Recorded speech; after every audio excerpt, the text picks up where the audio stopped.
کار اپنی زبان مبارک کو نہ بھی کھولیں تو حضور کا چھو لینا ہی کافی ہے۔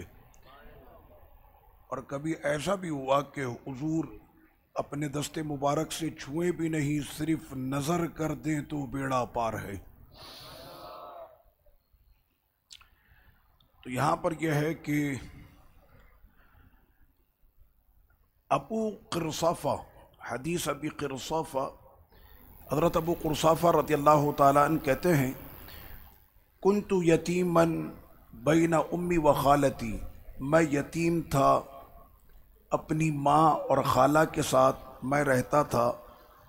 وکان اکثر میلی لخالتی، اور میرا زیادہ جو میل تھا، میلان تھا، جھکاؤ تھا، وہ میری خالہ کی طرف تھا، یعنی میں اپنے خالہ کے گھر پہ اپنی ماں سے زیادہ میں خالہ کے گھر پہ رہتا تھا۔ کنت ارعى غنم، میں بکریاں چراتا تھا۔ تقول خالتی لا تمر بهذا الرجل فيضلك، میری خالہ مجھے کہا کرتی تھی کہ اس شخص کے پاس سے مت گزرنا ورنہ یہ تمہیں گمراہ کر دے گا۔ کس کے لیے؟ اقلی صلاۃ و تسلیم کے لیے خالہ میری کہتی تھی، اور یہ ابتدائی دور ہے اعلان نبوت کے بعد کا۔ تو میری خالہ مجھے کہتی تھی کہ ان کے سامنے سے، ان کے پاس سے بھی مت گزرنا، جیسے ہم کہتے ہیں کہ ادھر سے گزرنا بھی نہیں ورنہ یہ ہو جائے گا۔ وہ خالہ کہتی ہیں کہ وہاں سے گزرنا بھی نہیں ورنہ تم پر محمد مصطفیٰ کا رنگ چڑھ جائے گا۔ ان کا نور ایسا، ان کا جمال ایسا ہے کہ جو ان کو دیکھتا ہے پھر انہی کا ہو جاتا، تو گزرنا بھی نہیں وہاں سے۔ اور یہ اس طرح کے واقعات ایک نہیں متعدد ملتے ہیں کہ جنہوں نے یہی کہا کہ وہاں سے گزرنا نہیں، ان کو دیکھنا نہیں، جو ان کی طرف دیکھتا ہے پھر وہ انہی کا ہو جاتا ہے۔ تو اس طرح سے لوگ اپنے بچوں کو حضور کے کرم سے محروم کرتے۔ تو حضرت ابو قرصافہ رضی اللہ تعالیٰ عنہ فرماتے ہیں کہ اس کے باوجود بھی میں جب بھی وہاں سے گزرتا تھا تو حضور اپنے غلاموں کو واعظ فرما رہے ہوتے تھے اور میں وہیں رک کر حضور کے واعظ کو سنتا تھا۔ میں کہتا ہوں کہ سرکار کے واعظ میں کیا تاثیر ہوگی؟ ہم تو حضور کا ذکر کرتے ہیں تو ہمارے دل حضور کی جانب کھنچتے چلے جاتے، تو ہم ان کی بات کریں تو ہمارے دل ان کی طرف، جب وہ بات کرے تو پھر تو پورے جہاں وہاں پر سنے۔ حضرت داؤد علیہ السلام کو اللہ نے 90 طرز دیے تھے زبور پڑھنے کے، تو جب ان کو 90 طرز پہ وہ زبور پڑھتے تھے اور جب وہ پڑھتے تھے تو شاخوں پر بیٹھے پرندے اور بلبلیں بھی جھومتی تھیں۔ تو سیدنا داؤد علیہ السلام کی جب یہ شان ہے، تو داؤد علیہ السلام نے جن کے پیچھے اقصیٰ میں نماز پڑھی تھی ان کے امام کی طرزیں کتنی ہوں گی۔ تو اقلی صلاۃ و تسلیم کے میں درس کو سنا کرتا تھا، حضور واعظ فرما رہے ہیں تو فرماتے ہیں کہ ایک دن میں وہاں پر موجود تھا اور حضور اپنے غلاموں کو درس دے رہے تھے، واعظ ہو رہا تھا۔ سرکار کا سمعتہ یقول، میں نے سنا حضور کو آپ فرما رہے تھے، یا ایھا الناس، اے لوگوں، ہاجروا تمسکوا بالاسلام، ہجرت کرو اور اسلام کو مضبوطی سے پکڑو۔ میں نے آپ کو فجر میں کیا کہا تھا کہ مسلمان ڈھیلا نہیں ہوتا، مسلمان کے اندر کمزوری نہیں ہوتی، مسلمان مضبوط ہوتا۔ تمسکوا، مضبوطی سے اسلام کو پکڑ لو۔ فإن الہجرۃ لا تنقطع ما دام الجہاد، ہجرتیں تو ہوتی رہیں گی جب تک کہ جہاد کا دروازہ کھلا ہے۔ مسلمان کبھی بھی بنگلہ بنا کر اس میں بیٹھا نہیں رہتا، اور جتنے بھی لوگ آتے ہیں، بھائی اس پوری گلی میں دیکھو سب سے خوبصورت بنگلہ میرا ہے، اور اسی بنگلے میں میں رہتا ہوں، اس کے اندر میں نے یہ والی جو ہے ووڈ استعمال کی ہے، کارپیٹ اس میں یہ والا ہے، ٹائلز اس میں نے یہ والی لگائی ہیں، اس میں نے یہ کیا۔ آقا نے فرمایا مسلمان کی یہ زندگی ہے ہی نہیں، وہ تو تلوار اٹھا کر صبح اس علاقے کو فتح کرتا ہے اور رات کو اس علاقے کو فتح کرتا ہے، اس کے بعد اگلے علاقے میں پہنچتا ہے، اور اسلام کے پرچم وہ لگاتے لگاتے ایک وقت آتا ہے کہ خود اس کا جسم خون میں تر بتر ہوتا ہے اور وہ جام شہادت نوش کر جاتا ہے۔ بس اتنی زندگی ہے۔ میں نے آپ کو بتایا کہ 4 یاروں کی زندگی میں پورے مدینہ منورہ کے اندر اسپتال ہی نہیں تھا، یعنی انہوں نے سب کچھ بنایا، اسپتال بنایا ہی نہیں۔ کہنا کیوں؟ کہنا اتنا ہم نے رکنا ہی نہیں ہے کہ ہمیں اس بات کی ضرورت پڑے کہ آج ہم نے شوگر ٹیسٹ کرانا ہے تو کل بلڈ ٹیسٹ کرانا، اس کے بعد یورین ٹیسٹ کرانا، اس کے بعد یہ ٹیسٹ۔ آپ بیٹھے نا ہماری یہاں عمر رسیدہ حضرات کے بیچ میں، تو وہاں پر یہی گفتگو چل رہی ہوتی، آپ کا کون ہے؟ میں تو فلاں کو دکھاتا ہوں۔ ہاں، اس کے اندر بھی نمائش ہے۔ وہ جو سب سے بڑا والا کراچی کا ڈاکٹر ہے، ہاں، اس سے میرا اپوائنٹمنٹ ہوتا ہے، میں تو اسی کو چیک کرواتا ہوں۔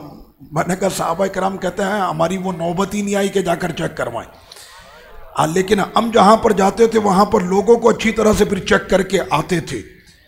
ہم تو خود دوسروں کو چیک کرتے تھے، ہمیں کون چیک کرے گا؟ تو یہاں پر کہ میں نے آقا علیہ الصلوۃ والتسلیم کے جب اس فرمان کو سنا تو حضور کی یہ بات میرے بڑے دل پہ لگی کہ جب تک باب جہاد کھلا ہوا ہے تو ہجرت کا سلسلہ چلتا رہے گا۔ تو وہ کہتے ہیں میں گیا، اچھا خالہ نے منع کیا ہے کہ ان کے پاس سے گزرنا بھی نہیں ورنہ گمراہ ہو جاؤ گے۔ کہنا حضور کی باتیں جو کانوں سے سنیں، میرے نبی کی ہوا کسی کو لگ جائے، میرے نبی کی نظر کسی کو لگ جائے۔ ویسے تو ہم کہتے ہیں کہ اللہ ہمیں نظروں سے محفوظ رکھے، لیکن ہم یہ بھی کہتے ہیں کہ اللہ ہمیں اپنے حبیب کی نظروں میں رکھے۔ ہاں، ان کی نظر لگے تو کیا بات ہے۔ تو لگ گئی نظر حضرت ابو قرصافہ کو، آقا علیہ الصلوۃ والتسلیم کی پہنچے، اور جانے کے بعد انہوں نے کلمہ پڑھا اور آقا علیہ الصلوۃ والتسلیم کی زلفوں کے اسیر بنے، حضور کے دامن کرم سے لپٹ گئے۔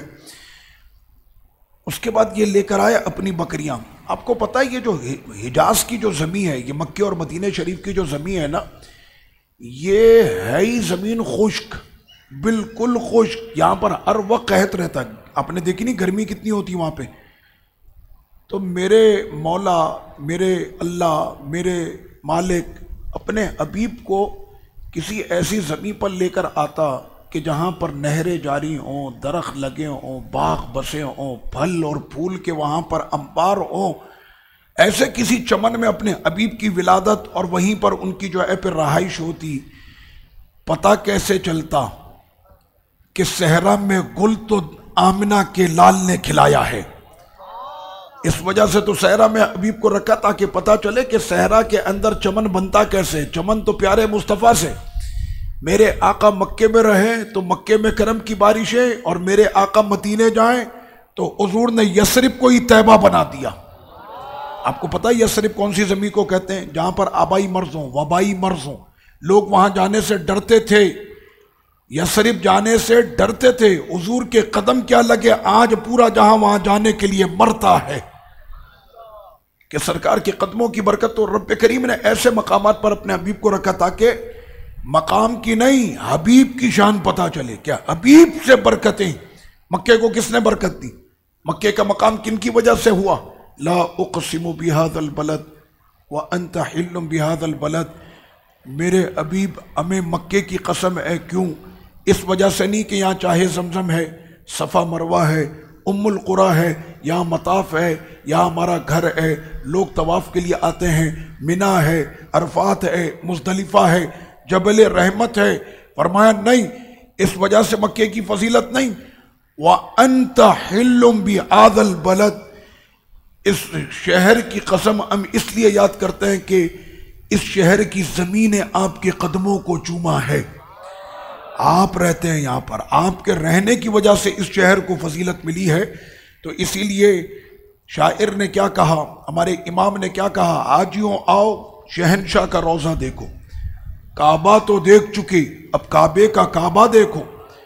کہ حضور تو کعبے کا بھی کعبہ ہے، کہ کعبے کو بھی شرف ملا تو میرے نبی سے، اور جب تک حضور مکے میں رہے تو مکہ رب کو سب سے زیادہ عزیز۔ اب جب محبوب مکے سے مدینے آ گئے تو وجہ فضیلت تو محبوب کی ذات ہے، محبوب کی وجہ سے مکے کو رب نے یہ فضیلت اور شرف بخشا ہے۔ محبوب مکے میں ہو تو مکہ سب سے پسند۔ اور جب آقا علیہ السلام ہجرت فرما رہے تھے مکے سے، کسی کو یاد ہے کیا دعا مانگی تھی میرے سرکار نے؟ ہے کسی کو یاد؟ تربیتی نشست میں یہ بات ہوگی۔ جب میرے آقا مکے سے ہجرت فرما کر مدینہ شریف جا رہے تھے، حضور نے کیا دعا مانگی تھی؟ اے اللہ یہ شہر میرا آبائی جس کو بسایا میرے خاندان والوں نے، آج مجھے اپنا وہ آبائی شہر چھوڑ کر جانا پڑ رہا ہے جو مجھے سب سے زیادہ محبوب تھا۔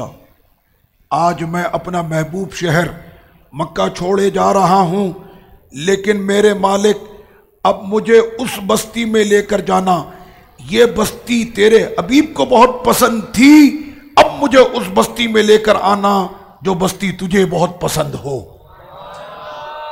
تو رب نے پھر اپنے حبیب کو کہاں لا کر بسایا؟ مدینہ منورہ میں۔ سمجھ میں آ رہی ہے؟ اس کا مطلب کیا ہے کہ اللہ کے یہاں پر سب سے زیادہ محبوب شہر کون سا ہے؟ مدینہ منورہ۔ اسی لیے سنی کہتا ہے مدینہ مدینہ مدینہ مدینہ۔ تو حضرت سیدنا ابو قرصافہ رضی اللہ عنہ کہتے ہیں میں بکریاں چراتا تھا، قحط پڑی ہوئی تھی، میری بکریوں کے تھن خشک ہو گئے تھے، میں اپنی بکریاں لے کر آقا کی بارگاہ میں آیا، جن کے چہرے کو دیکھے تو مرجھائے دل کھل جاتے ہیں، جن پر نظر پڑ جائے تو بے نور آنکھیں نورانی ہو جاتی ہیں۔ آج اگر انہوں نے اپنا دست کرم میری بکریوں پر رکھ دیا تو انشاءاللہ وہ کرم ہوگا۔ آقا علیہ الصلوۃ والتسلیم نے ان بکریوں کے تھن پر اپنا دست مبارک ایسے پھیرا ہے اور وہ کہتا ہے ادھر تھن اور ادھر میرے آقا کا دست کرم، اور وہاں پر پھر جو آیا دودھ چھن کر کے کہ فوری طور پر ان تمام بکریوں کے تھن دودھ سے اتنے بھر گئے کہ اب دودھ ان کے تھنوں سے رس رہا تھا۔ یا آقا علیہ الصلوۃ والتسلیم نے ان کو برکتیں عطا فرمائیں۔ اور اس کے بعد جو ہے اب جب یہ گھر پر پہنچی، اب ظاہر سی بات ہے کہ جس کی بکریوں کے تھن خشک ہو چکے ہوں اور اچانک صرف انہی کی بکریاں کے جن کے تھن بھرے ہیں، بقیہ ساری بکریوں کے تھن قحط کی وجہ سے خشک پڑے ہیں، تو ماں پوچھے گی نہیں اتنی برکتیں کہاں سے لایا؟ خالہ پوچھیں گے نہیں یہ آج ساری بکریوں کے تھن دودھ سے بھر کیسے گئے؟ یہ تیرے چہرے پر آج اتنا نور کیسے آ رہا ہے؟ حضور کے سائے میں بیٹھ کر آئے تو چہرے پہ نور نہ آئے؟ حضور کا صرف کلمہ پڑھے تو نور ہی نور ہو جاتا ہے۔ تو جو حضور کا کلمہ بھی پڑھے اور حضور کے سائے میں بیٹھے اور حضور سے برکتیں لے اور حضور سے دعائیں لے اور حضور کی نظریں اس پر ہو اور حضور اس کو دیکھ کر مسکرائیں، کیا ہوا ہوگا آج؟ اماں اور خالہ کہنے لگی کہ آج کون سا ایسا معجزہ ہو گیا ہے کہ ایسا چہرہ چمکتا ہے، بکریوں پر اتنی برکتیں ہو گئی، کہاں سے؟ کہنے میں نے ڈرتے ڈرتے آہستہ سے خالہ اور ماں کو بتایا کہ آپ لوگ جس نبی سے مجھ کو دور رہنے کا کہتی تھی، آج میں اس نبی کے پاس گیا اور میں ان کا غلام بن گیا ہوں، اور آج یہ جتنا بھی مجھ پر کرم ہے، ہماری بکریوں کے جو تھن بھرے ہیں، یہ اس محبوب آقا کا کرم ہے۔ اس مبارک نے اپنا برکتی آنکھ جب لگایا تو یہ ساری بکریوں کے تھن بھر گئے۔ تو میری ماں، میری خالہ، آپ لوگ غلط تھی، وہ حق پر ہیں، وہ اللہ کے رسول ہیں، اور میں آپ کو دعوت دیتا ہوں کہ ایک مرتبہ آپ ان کے پاس ضرور جائیں۔ آپ لوگوں نے تو مجھے یہی کہا کہ وہاں سے گزرنا بھی نہیں، اور میں کہتا ہوں کہ ایک مرتبہ گزر کر تو دیکھو، تم پر بھی کرم کی کیسی بارش ہوگی۔ میں اپنی ماں اور اپنی خالہ کو لے کر آقا علیہ الصلوۃ والتسلیم کے دربار میں حاضر ہوا، اور آقا علیہ الصلوۃ والتسلیم کے چہرے انور پر جب میری ماں اور میری خالہ کی نظر پڑی تو وہ بھی اب حضور کے قدموں میں آنسوؤں کے ساتھ روتے ہوئے عرض کر رہی تھی کہ حضور ہمیں بھی وہی کلمہ پڑھا دے جو ہمارے بیٹے اور بھانجے کو پڑھایا ہے، اور کلمہ پڑھ کر مسلمان ہوئی۔ اب جب یہ واپس لوٹی ہیں، عورتوں کی ایک عادت ہوتی ہے کہ محفل سے نکلنے کے بعد محفل کے حوالے سے بات کریں گی، اگر وہ بات اچھی کرتی ہیں تو اس میں حرج نہیں، لیکن اگر کسی کی برائی میں کرتی ہیں تو پھر یہ غیبت میں چلا جائے گا اور یہ اپنی نیکیاں برباد کریں گی۔ عورتوں میں یہ فطرت اور عادت بہت زیادہ ہوتی ہے، اللہ پاک محفوظ رکھے۔ اس لیے کہ آقا علیہ السلام نے فرمایا کہ جہنم میں عورتوں کی اکثریت بنسبت مردوں کے زیادہ تھی، وجہ زبان۔ تو یہاں پر مسئلہ یہ ہوا کہ جب یہ خالہ اور ماں ابو قرصافہ کی واپس لوٹ رہی ہیں، اب سنیں، یہ دونوں آپس میں سواری پر ہیں اور آپس میں باتیں کیا کرتے ہوئے جاری؟ بہن ان کی آنکھوں کو دیکھا تھا، ایسی ان کی حسین آنکھیں تھیں، اس کے اندر وہ حسین ڈورے تھے سرخ کلر کے، اور جب وہ دیکھتے تھے ایسے تو آدمی تو ایسا ہو جائے کہ جیسے وہ انہی کے وجود میں کھو گیا ہے۔ تم نے آنکھیں دیکھی؟ میں تو ان کی زلفوں کو دیکھ رہی تھی، کتنی حسین ان کی زلفیں تھیں۔ چہرے کا نور دیکھا تم نے؟ ان کی پیشانی دیکھی؟ ان کے اوپر برسنے والی جو نورانی بارش تھی وہ دیکھی؟ اللہ اکبر۔ وہ آپس میں اسی طرح سے بات کر، یہ دیکھا، یہ دیکھا، وہ ایسے، وہ ایسے، یوں کہیے کہ وہ حضور کے کاشانے سے اپنے گھر تک حضور کی نعتیں پڑھتے ہوئے چلی گئی۔ تو آقا علیہ الصلوۃ والتسلیم کے بارگاہ میں اس طرح سے کہ حضور نے جس کو چھو بھی دیا تو اس کا بھی بیڑا پار۔ یہ برکت ہے میرے سرکار کے دست مبارک کی۔ ہم نے کل پڑھا تھا 26ویں پارے میں پرسوں، ید اللہ، اللہ جس آیت کو فرمائے کہ یہ رب کا دست قدرت ہے، قرآن نے کہا یہ ید اللہ ہے، تو ید اللہ کا مطلب سمجھے، ید کہتے ہیں ہاتھ کو، ید اللہ اللہ کا دست قدرت۔ سیدنا عبداللہ بن مسعود ابن مسعود رضی اللہ عنہ فرماتے ہیں کنت ارعى غنم لعقبۃ ابن ابی معیط۔ ابن مسعود کو پہلے آپ سمجھ لیں، ان کی ڈیوٹی یہ تھی کہ حضور جس محفل میں تشریف لاتے، ابن مسعود آقا کی نالین کو ایسے اپنی آستینوں میں چھپا لیتے تھے، اور باقاعدہ انہوں نے وہاں پر کپڑا لگا کر جگہ بنائی ہوئی تھی حضور کی نالین کو اٹھانے کے لیے۔ میں نے کہا ہمارے یہاں بھی جوان ڈیزائن بناتے ہیں کہ یہاں پر نیلا لگانا اور یہاں پر پیلا لگانا تاکہ بہترین ڈیزائن بنے۔ ابن مسعود نے کہا میرا ڈیزائن بنا لو۔ میں نے یہاں پر 2 خانے بنائے تھے، خوبصورت بہت لگتے تھے کیونکہ اس میں میرے نبی کی نالین چمکتی تھی۔ آج مجھے بتائیں کہ حضور کی نالین غالباً ترکی کے توپ کاپی میوزیم میں، جہاں سے لوگ سفر کر کے آتے ہیں اس نالین کو دیکھنے کے لیے، آتے کہ نہیں آتے؟ جہاں سے لوگ اس نالین مبارک کو دیکھنے کے لیے آتے ہیں کہ یہ سرکار کی نالین مبارک ہے۔ ابن مسعود آپ کتنے خوش نصیب صحابی ہیں کہ پوری زندگی آپ نے حضور کی وہ نالین اپنے ہاتھوں میں اٹھائی ہے۔ تو حضرت ابن مسعود رضی اللہ عنہ فرماتے ہیں کہ میری ڈیوٹی تھی، اور پھر صحابہ اکرام نے میرا نام رکھا تھا، کیا پیارا نام رکھا ان کا۔ میں کسی بھی محفل میں آتا تھا تو صحابہ کہتے تھے جاء حامل نعال الرسول، حضور کی نالین اٹھانے والا آ گیا۔ یہ ان کا لقب تھا، حضور کی نالین اٹھانے والا۔ تو حضرت عبداللہ ابن مسعود کہتے ہیں کہ میں بکریاں چراتا تھا عقبہ بن ابی معیط کی، اور یہ عقبہ بن ابی معیط یہ کافر تھا۔ یعنی صحابہ کرام نے وہ زمانے بھی دیکھے کہ جب ان کے جسموں پر پیون والے کپڑے ہوتے تھے، کافروں کی بکریاں چرا کر اپنے گھر کے چولہے جلاتے تھے، اور مصیبت اور مشکلات کے، ہم تو بڑے ٹھنڈے ماحول میں بیٹھے، ہم تو ہواؤں میں بیٹھے، ہمیں کوئی غم نہیں، ہمیں کوئی ڈر نہیں، ہمیں کوئی فکر نہیں، ہم پر ابھی کوئی بم نہیں مارے گا۔ ہمیں پتہ ہے کہ ہم خلاء اسلام پاکستان میں بیٹھے ہیں، ہم اپنے نبی کی بات کریں تو لوگوں کے دل نبی کی جانب کھنچتے ہیں۔ ہم ایک ریاست ایسی اس میں بیٹھے ہیں کہ جو اسلام کی ریاست ہے، لیکن وہاں پر تو ہر جگہ پر تلواروں کے سائے میں وہ جیتے تھے۔ ان کے گھروں میں راتوں کو وہ سوتے کیسے تھے؟ ان کے یہاں پر تو گھر بھی ایسے نہیں کہ بند کر دو تو اندر کوئی آ نہیں سکتا، کپڑوں کے خیمے ہوتے تھے اور چاروں طرف تلواریں چمک رہی ہوتی تھی، اس کے بیچ میں وہ رہتے تھے۔ تو میں کہتا ہوں وہ سوتے کیسے تھے؟ ارے سونا تو اس کو ہوگا کہ جس کا دل غافل ہو جائے، جن کی آنکھوں میں حضور رہتے ہو انہیں نیند بھی کیسے آتی ہوگی۔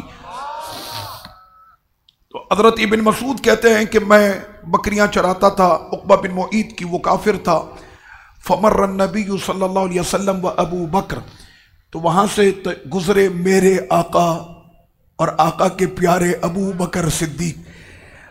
آج وہ آئے جو نبیوں میں سب سے افضل ہے، اور آج وہ آئے جو انسانوں میں نبیوں کے بعد سب سے افضل ہے، سیدنا ابو بکر صدیق رضی اللہ عنہ۔ وہ دونوں تشریف لائے تو آقا علیہ الصلوۃ والتسلیم نے مجھ سے فرمایا ابن مسعود ہماری مہمان نوازی نہیں کرو گے، اتنی بکریاں دودھ نہیں پلاؤ گے؟ جانتے ہو انہوں نے کیا کہا؟ حضور ان سے دودھ مانگ رہے. آقا اگر میرے جسم کا خون مانگا ہوتا تو دے دیتا میں. اب دودھ کیا مانگتے, خون مانگتے تو ہم وہ بھی دے دیتے, ایک ایک قطرہ دے دیتے آپ کو. دل مانگے ہم دل دے دیں گے آپ کو. اس وقت میں انہوں نے کیا کہا, آقا علیہ الصلوۃ والتسلیم سے کہنے لگے یا رسول اللہ صلی اللہ علیہ وسلم, دودھ میں آپ کو پیش تو کر دوں, ولیکنی مؤتمن, یہ بکریاں میرے پاس امانت ہے, یعنی میری نہیں ہے نا, یہ بکریاں میرے پاس امانت ہے. آقا علیہ الصلوۃ والتسلیم تو اپنے غلاموں کو ایسے چیک کرتے تھے نا کہ امین ہے کہ نہیں, یہ چیک ہوتے تھے. تو میرے سرکار نے فرمایا کوئی ایسی بکری ہے کہ جس کا تھن بالکل خشک ہو. کہنا جی حضور ایک نہیں کہی ہے کہ بالکل تھن خوش ہے, فرمایا لے آؤ. وہ لے کر آئے, سرکار نے اس کی پشت پر ایسے اپنا دست کرم رکھا, ادھر حضور کا ہاتھ لگا, ادھر تھن بھر گیا.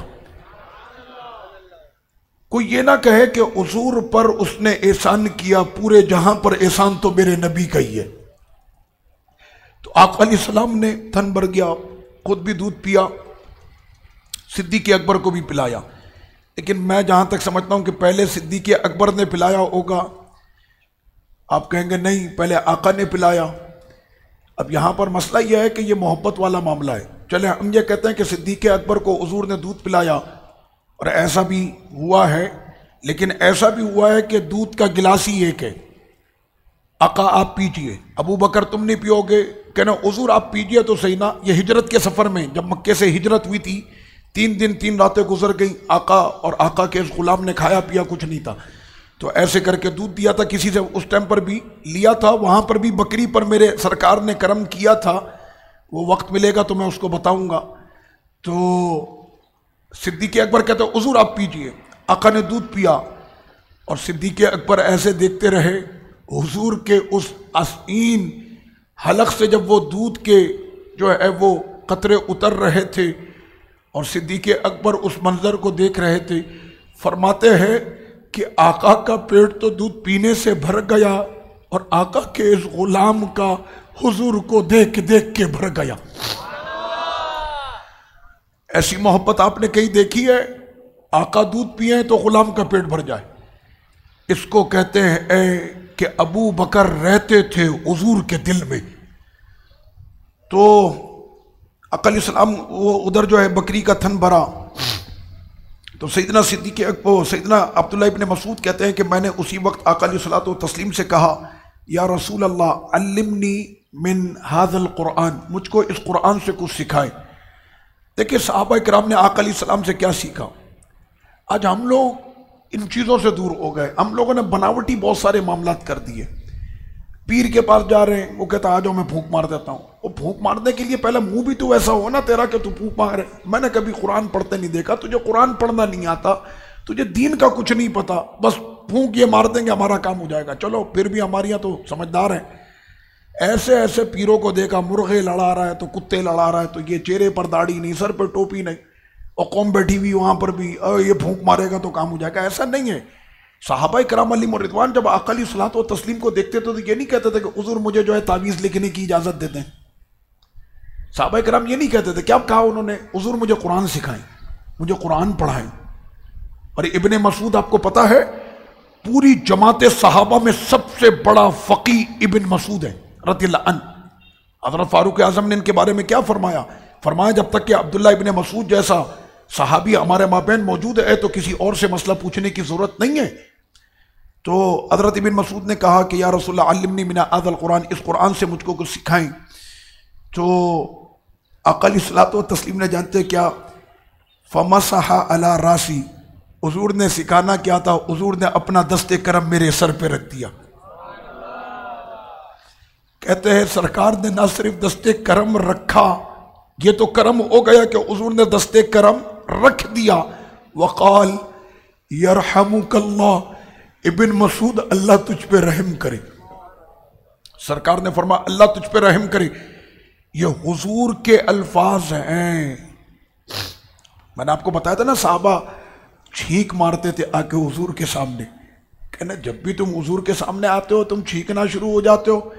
کہنا جان کر کرتا ہو. کہنا کیوں؟ کہنا میں جتنی مرتبہ چھینکتا ہوں اتنی مرتبہ آقا مجھے فرماتے ہیں یرحمک اللہ, یرحمک اللہ.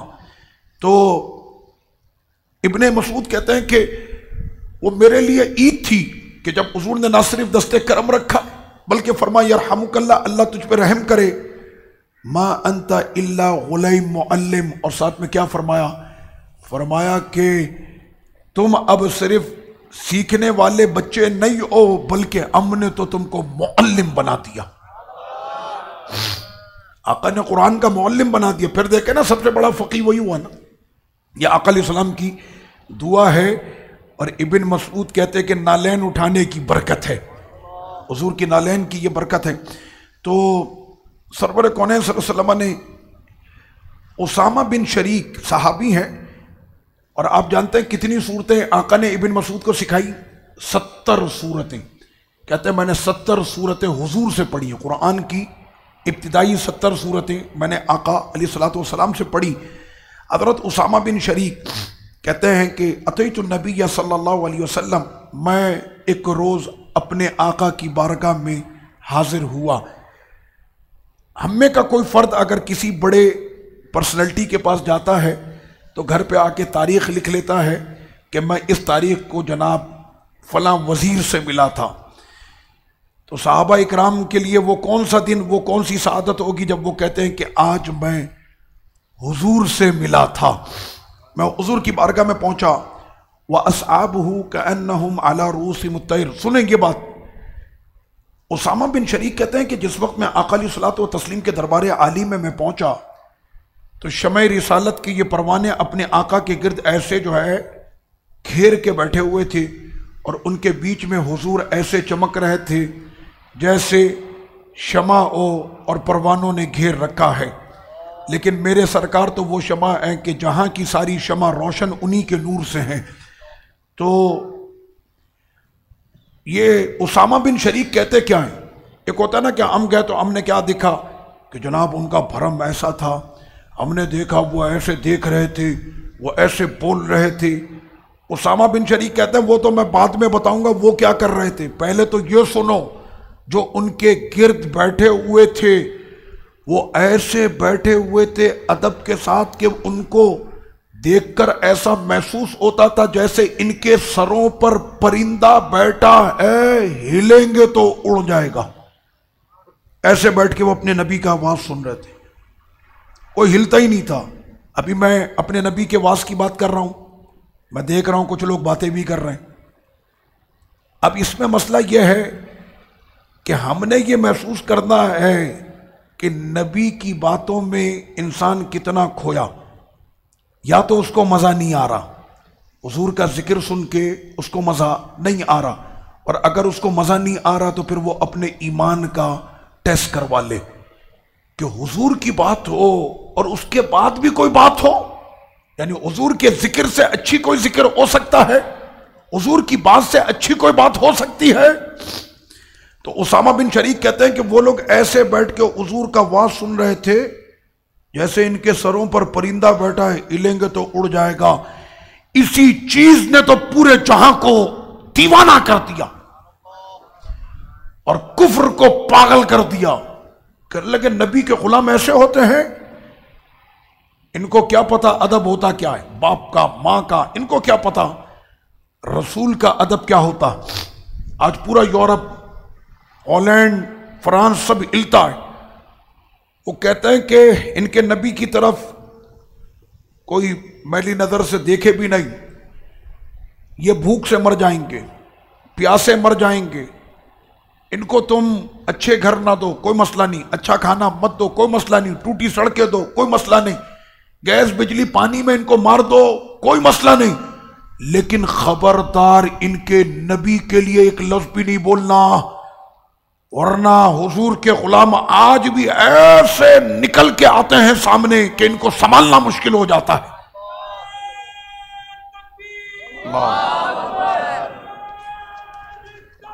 یا رسول اللہ صلی اللہ علیہ وسلم۔ تو آقا علیہ الصلوۃ والتسلیم کے جو، اور یہ عشق پیدا کس وجہ سے ہوا؟ یہ انہی لوگوں کے ادب کی برکت ہے کہ آج بھی ہماری نسلوں کے اندر حضور کا یہ عشق موجود ہے۔ انہوں نے جو ادب کی یہ مثالیں قائم کی ہے نا، حضور کے سامنے ایسے سینہ تان کے کھڑے ہو گئے، کیا ہو رہا ہے بھائی؟ تیروں کی بارش حضور پہ ہو رہی ہے، میں اپنے سینے پہ لے رہا ہوں، 1 2 3 4 پورے جسم کو چھلنی کر دیا، ایسے کھڑا ہوا ہے، کہنے لگے پیچھے سے بھی تیر انداز آئے، اب وہ پیچھے سے بھی تیر ماریں گے، دوڑ کے پیچھے کھڑا ہو گیا حضور کے سامنے، اب ایسے کھڑا ہوا، ڈھال بنائی اپنی پیٹھ کو، اور اب اپنی پیٹھ پہ وہ تیر برداشت کر رہا ہے۔ کتنے تیر لگے؟ 10 20 25 50 کتنے تیر لگے؟ ایک تیر ایک گولی، وہ 50 گولیاں پڑ گئیں، تب بھی حضور پہ اس وقت تک وہ صحابی ایسے ہی کھڑا رہا جب تک کہ اس کے جسم کا آخری قطرہ اس کے جسم میں موجود تھا، آخری سانس تک وہ ایسے کھڑا رہا، اور اس کے بعد وہ حضور کے سامنے ایسے گر گیا اور وہ جام شہادت نوش کر گیا۔ آقا علیہ السلام کے سامنے جب اس کا جنازہ رکھا، سرکار نے فرمایا اس کو ایسی دفن کرو، جنازہ نہیں پڑھیں گے سرکار، کہ اس کو جنازے کی کیا حاجت، جب یہ آگے اور پیچھے کھڑے ہو کر میرا دفاع کر رہا تھا، اللہ نے کائنات کے سارے درجے اسی وقت عطا کر دیے، سارے درجے یہ لے گیا ہے۔ شماس بن عثمان تھے یہ، اللہ اکبر، ایسے آقا علیہ السلام کا دفاع کرنے والے یہ لوگ تھے۔ تو حضرت اسامہ بن شریک کہتے ہیں کہ میں نے دیکھا حضور کے غلام ایسے بیٹھے ہوئے آقا کا واز سن رہے تھے کہ جیسے ان کے سروں پر پرندہ بیٹھا ہو، فسلمت، میں نے سلام کیا، ثم قعدت، میں بیٹھ گیا آقا علیہ الصلوۃ والتسلیم کے بالکل قریب، فلما قاموا جعلوا يقبلون يده، اور میں یہ دیکھ رہا تھا کہ جب آقا کی نشست برخاست ہوئی تو وہ سارے آئے، اور آنے کے بعد کوئی بھی حضور کی محفل سے اس وقت تک نہیں گیا جب تک کہ حضور کے اس نے ہاتھوں کو چوم نہ لیا، سب نے حضور کے دستے مبارک کو چوما، آقا سے اجازت لی، اور اس کے بعد پھر وہ لوگ جاتے تھے۔ فضممت یدہ الیہ، میں نے دیکھا موقع اچھا ہے، میری قسمت بھی چمک رہی تھی، وہ خوش نصیب تھے زمانے کے جن کو حضور کا سایہ سامنے بالکل نصیب ہوا۔ تو وہ کہتے ہیں اسامہ بن شریک، میں نے دیکھا سب ہاتھ چوم رہے تو میں نے نہ صرف حضور کا ہاتھ چوما بلکہ حضور کا ہاتھ تھام کر میں نے اپنے سینے پہ رکھا، ایسے میں نے حضور کے ہاتھ کو اپنے سینے کے ساتھ ملا۔ تو فرماتے ہیں کہ حضور کے ہاتھ کو جب چوما تھا تو اس میں مشک و عنبر کی کیا خوشبو ہوگی، اس سے زیادہ خوشبو حضور کے ہاتھوں سے آ رہی تھی، اور جس مقام پر میرے سینے پر جہاں پر حضور نے ہاتھ رکھا تھا پھر ساری زندگی وہ خوشبو اس جگہ سے آتی تھی۔ اللہ اکبر، یا علی، یا غوث اعظم۔ آقا علیہ الصلوۃ والتسلیم کے دربار میں نہ صرف یہ کہ جوان صحابہ بلکہ عمر رسیدہ بھی آیا کرتے تھے۔ تو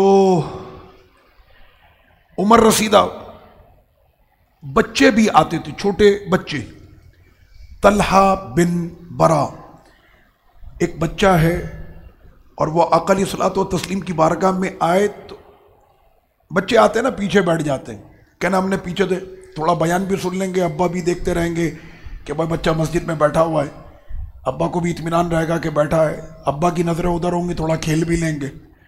یہاں پر آتے ہیں، تراویح میں بھی آتے ہیں، بہت سارے آتے ہیں، ادھر ابا نے پہلی رکعت کی نیت باندھی اور پیچھے سارے غائب، تو وہ پیچھے والی ٹیم الگ ہوتی ہے، وہ ابھی نظر نہیں آ رہے، ٹیم کے لوگ یہاں بیٹھے ہوئے ہیں۔ تو آقا علیہ الصلوۃ والتسلیم کے دربار میں طلحہ بن برا آئی، مگر یہ سب سے پیچھے نہیں بیٹھتے، ان کی عمر تقریباً کوئی 8 یا 9 برس، یہ سب سے آگے آ کے حضور کے ساتھ چپک کر بیٹھتے، یدنو منہ، جتنا قریب ہو سکتا تھا یہ آ کے حضور کے قریب بیٹھتے۔ یلصق برسول اللہ، آقا سے لپٹ جاتے، مل جاتے، چپک جاتے، لصق یلصقو، چپک جانا، چپک جاتے، اور سب تو حضور کے ہاتھوں کو چومتے تھے، یہ پیارا جب آتا تھا یہ حضور کے قدموں کو چومتا تھا۔ یتحرک کما یتحرک النبی، حضور گفتگو کے دوران ایسے یوں دیکھتے نا، طلحہ بھی ایسے کر لیتا گردن، پھر حضور جب ایسے کرتے تو یہ بھی اپنی گردن ایسے کر لیتا، حضور اپنے دستے مبارک کو حرکت کرتے تو وہ بھی ویسے، یعنی بالکل حضور کی طرح سارے معاملات۔ آقا علیہ الصلوۃ والتسلیم نے ایک دن پوچھا یا طلحہ اتحبنی، طلحہ مجھ سے محبت ہے؟ کہنے لگے حضور آپ کا عشق ہی تو کھینچ کے لاتا ہے، صبح سے شام یہاں بیٹھے رہتے ہیں، میں یہاں رہتا نہیں ہوں، میں شہر کے باہر دیہات میں رہتا ہوں، آپ کی محبت میں روزانہ اس دیہات سے اٹھ کر یہاں آپ کو دیکھنے کے لیے آتا ہوں۔ آقا علیہ السلام نے فرمایا اتنی محبت؟ کہنا جی، کہنا امتحان ہو جائے؟ کہنا حضور حاضر، میری محبت میں اپنے باپ کا سر کاٹ سکتے ہو؟ اتنا بولنا تھا اور طلحہ جو دوڑا ہے، آقا نے فرمایا کدھر طلحہ؟ کہنا باپ کا سر کاٹنے جا رہا ہوں۔ فرمایا واپس آ جاؤ۔ ان کے والد اس وقت تک ایمان نہیں لائے تھے، بعد میں ایمان لے آئے، تو کہا واپس آؤ، آگے واپس۔ کہنے لگے طلحہ تو پاس ہو گیا۔ کیا مطلب؟ تو جہاں میں ہر جہاں میں پاس ہو گیا، آج اس کو بخشش کا سرٹیفکیٹ دے دیا، نجات کی اس کو جو ہے وہ ڈگری مل گئی، طلحہ تو اپنے امتحان میں کامیاب ہو گیا۔ یہ ہے کامیابی، جس کو ہم سمجھ رہے ہیں کہ جناب اس نے اتنے بڑے بڑے پلازے بنا دیے، اس نے بڑے بڑے جو ہے برج بنا دیے، یہ نہیں۔ اصل کامیابی تو یہ کہ آقا فرماتے کہ تو کامیاب ہو گیا، آج تو امتحان میں پاس ہو گیا۔ تو اس وقت میں حضرت طلحہ بیٹھ گئے آقا علیہ السلام کے پاس۔ کچھ دن گزرے، طلحہ نہیں آئے۔ اب میرے آقا، ہمارے یہاں بچے آتے ہیں نا، کبھی ایسا بھی ہوتا کچھ بچے نہیں آتے، لیکن میں بھی اپنے نبی کی محبت میں غور کرتا ہوں کہ بچہ نظر نہیں آ رہا۔ جیسے ہمارے پاس ایک بچہ ابھی بھی ہے یہاں پر، پتہ نہیں کہ نہیں، ارسلان کا بیٹا، وہ آتا ہمارے یہاں پر کھڑا ہو جائے گا، میرے سامنے آ کے یہاں بیچ میں کھڑا ہو جائے گا۔ وہ بیچ میں 2-3 دن بیمار ہوا، اللہ اس کو صحت دے۔ تو میں نے پھر پوچھا، میں نے نظر نہیں آ رہا، تو مجھے بتایا کہ وہ بیمار ہے۔ تو یہ بچوں سے پیار کرنا میرے نبی کی سنت ہے۔ آقا علیہ السلام نے فرمایا کہ جو بچوں سے پیار نہیں کرتا اس کے دل میں سختی ہے، اور جو لوگوں پہ رحم نہیں کرتا اللہ اس پہ رحم نہیں کرتا۔ اب یہاں پر کیا ہوا، جب طلحہ کے گھر طلحہ نہیں آئے نا، تو میرے آقا کا دل بے قرار۔ فرمایا کہ طلحہ کا ہے؟ کہنے لگے حضور بیمار ہیں، وہ بہت سخت بیمار ہیں۔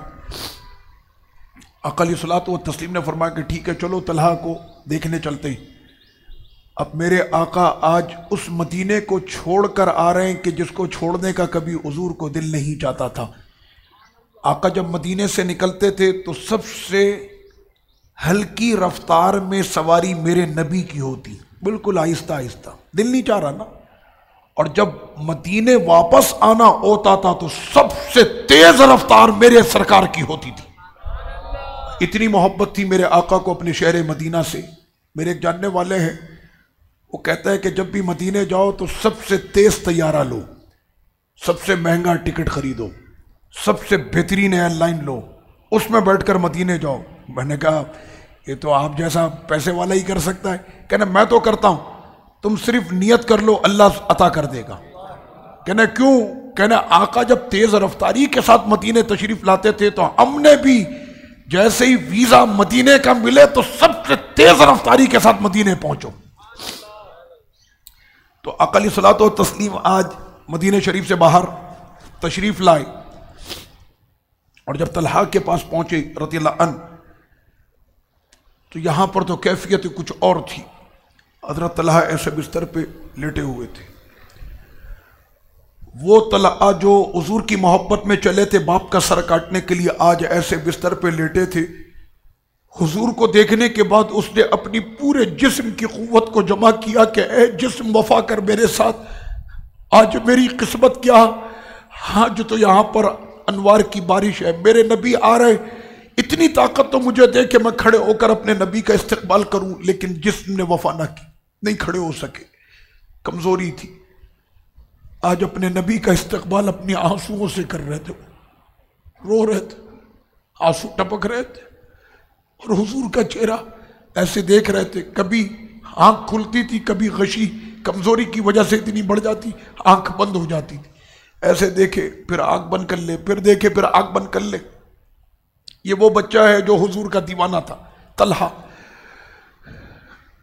آقا علیہ السلام نے دعائیں دی، نکلتے وقت ان کے گھر والوں کو فرمایا کہ طلحہ کے لیے آج کی رات بھاری ہے، اگر رات کے کسی پہر اس کا انتقال ہو جائے مجھے اطلاع دینا، میں آؤں گا ان کا جنازہ پڑھنے کے لیے۔ دوسرا دن آیا، آقا علیہ الصلوۃ والتسلیم نے فرمایا طلحہ کی کوئی خیر خیریت؟ کہنے لگے حضور آپ نے جو فرما دیا تھا وہ حق ہے۔ آدھی رات کو ان کا انتقال ہو گیا اور ہم لوگوں نے ہی ان کے کفن اور دفن کا انتظام کر کے ہم نے جنازہ پڑھ کے ان کو دفن کر دیا۔ آقا نے فرمایا میں نے تم لوگوں کو نہیں کہا تھا کہ مجھے اطلاع دینا جنازہ میں پڑھوں گا؟ کہنا حضور بتاتے تو کیسے بتاتے، وہ عشق کا مارا جاتے جاتے بھی ہم پر عشق کی قیدیں اور عشق کی وہ ہتھکڑیاں اور عشق کے وہ تالے ہمارے منہ پہ وہ لگا کر چلا گیا۔ وہ یہ کہہ کر گیا کہ اگر رات کے کسی پہر میرا انتقال ہو جائے میرے نبی کو اطلاع مت دینا، اس لیے کہ راستے میں بستی ہے یہودیوں کی، ڈر ہے کہ وہ یہودی کہیں میرے نبی کو تکلیف نہ پہنچا دے، مجھے تم ہی لوگ جنازہ پڑھ کے دفن کر دینا، میرے نبی کو اطلاع مت دینا، میرے نبی کو تکلیف مت دینا۔ کہنا آقا ہم کیا کرتے، اس پیارے کے ان لفظوں نے ہمارے پیروں میں زنجیریں ڈال دی اور ہم آپ کو بتانے سے قاصر رہے۔ فرمایا میرے آقا نے چلو اٹھو اب ہم چلتے ہیں طلحہ کی قبر پہ۔ اب آقا میرے تشریف لائے طلحہ کی قبر پہ، اور آج جو حضور نے دعا کی ہے قسم خدا کی ایسی دعا کسی کے لیے نہیں کی، ایسی دعا آج حضور نے ان کی قبر پہ کی۔ کہنے لگے یا اللہ یا رب، یہ طلحہ جب آتا تھا ہماری بارگاہ میں تیرے حبیب کو دیکھ کر خوش ہوتا تھا، اب یہ مالک تیری بارگاہ میں ہے، میرے طلحہ کو کبھی رونے مت دینا، جیسے تیرے حبیب نے اسے خوش رکھا مالک تو بھی اسے خوش رکھ، جیسے حبیب نے خوش رکھا اے میرے مالک ایسے ہی تو بھی طلحہ کو ہمیشہ خوشیاں عطا فرما۔ تو سرور کونین صلی اللہ علیہ وسلم کے یہ پیارے وہ غلام ہیں، اور میں نے جس بچے کا ذکر کیا تھا یہ رہا وہ بچہ، یہ جو ٹی شرٹ میں گھوم رہا ہے۔ اللہ پاک ان بچوں کو سلامت رکھے اور ایسی مسجدوں سے ہمیشہ وابستہ رکھے، آپ لوگ اپنی محفل جاری رکھیں۔